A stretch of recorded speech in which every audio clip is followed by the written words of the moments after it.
So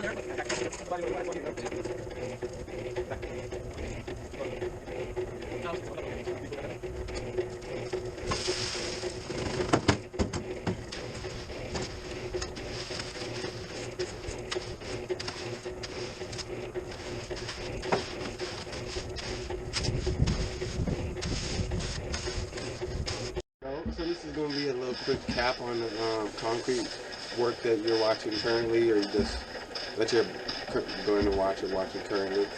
Um, some of the takeaways, key points as far as really getting the job done. One, you need at least two people. You need at least two people. One person can mix bags while the other person's um, pulling the concrete, pulling the material. You really do need two people. And honestly, the person doing the bags needs to be taking his damn time because you're gonna get them 80 pounds bags. It's not bad, but you can moderate yourself. Essentially, what else we got? When it comes to the concrete, really, as you're pouring it, you pretty much want to, because you're doing one batch at a time. If you're not getting that, like for me, for example, I'm mixing it with my own. I'm mixing it with a cement mixer versus getting. If it's a bigger project, I'll just order like a big truck. They'll just come, you know what I mean? And then that takes away a whole lot of the mixing and that takes away all that. So, but as far as it comes to mixing, really you're doing half a bag at a time. You never pour a full bag in because you'll end up just making clumps inside of the mixer, and you'll end up having to break that up. That shit is exhausting. Trying to break up the cement that's in the mixer because you didn't add enough water as you were adding in the concrete, and then it basically just became a big ass rock at the bottom of the cement mixer. So you take a metal pole and just break that shit up while it's spinning. It's pretty fucking tiring. So half a bag at a time, pouring in, and you go bag water, and that's how you keep it from getting lumped up. What else we learned? What else did we learn? As far as framing, before you actually get into pouring,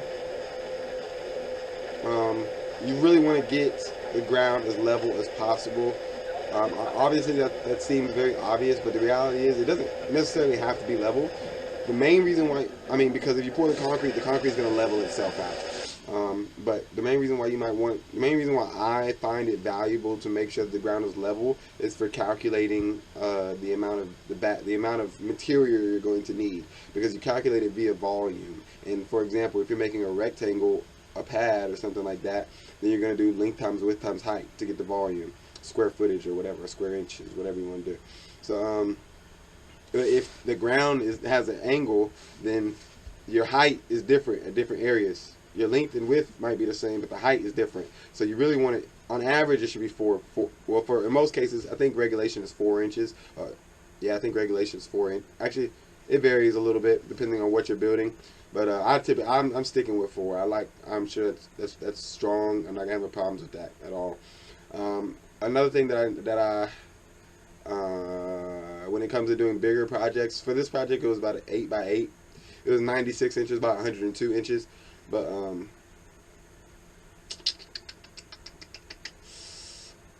8x8.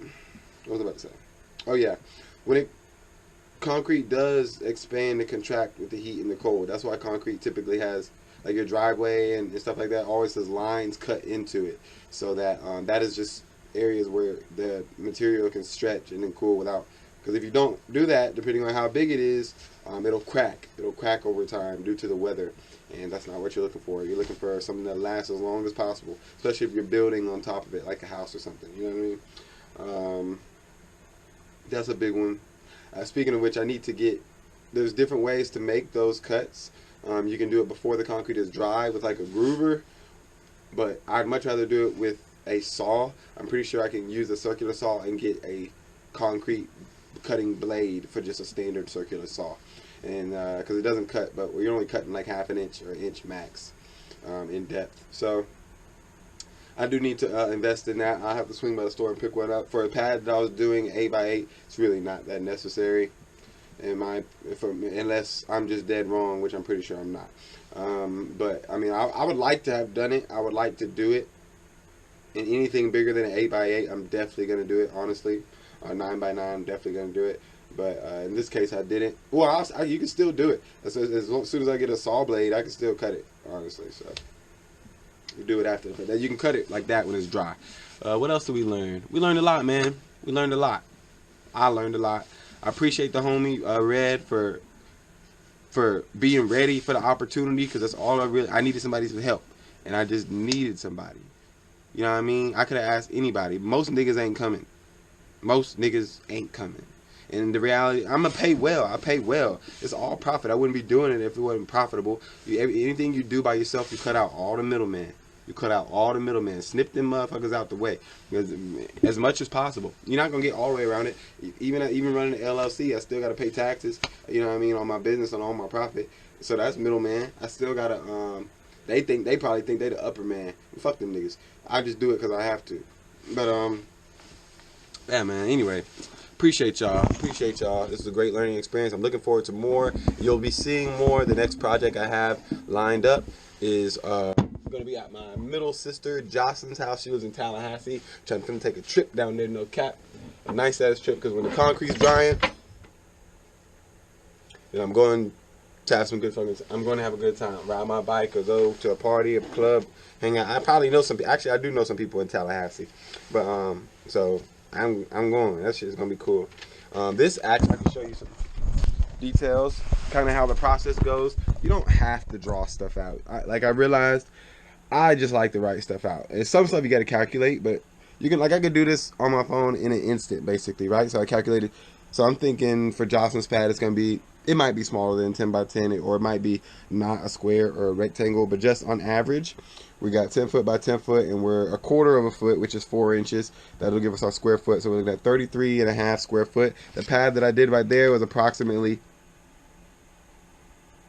well, really the pad itself was like 28 square foot, but I also had the vertical post, and concrete goes down in that as well, and the ground wasn't completely level, so I ended up using 42 minus 36 square foot worth of concrete to finish that, and that wasn't that much waste. I did pretty good with the materials.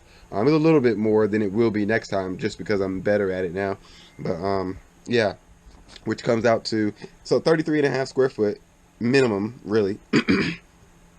And then I use 80-pound bags, which is each bag is about 0.6 of a square foot.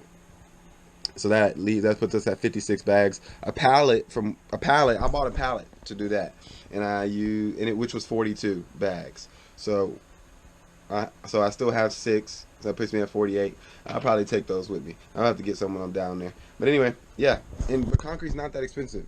56 bags of concrete you can get for $300. You know what I mean? At $5.50 a bag on average. It's probably a little less, because I paid $5.17 or something like that, $5.23 or something like that per bag. Well, I guess that might not be including taxes. But anyway, yeah, like that. And for this video as well, there is going to be a roof structure over this concrete. That's what I was just kind of drawing it to get an idea of what I wanted to do. So this is pretty much it. This shit might not make no sense to you, and that's okay. I'm not about to explain it. You'll see it when it's finished, as I'm doing it, really. So, bless, man. I'm enjoying it. I mean, I don't like doing it by myself. Shit's exhausting by yourself. But, with a partner, man, you can't complain about no profit like that. Bless.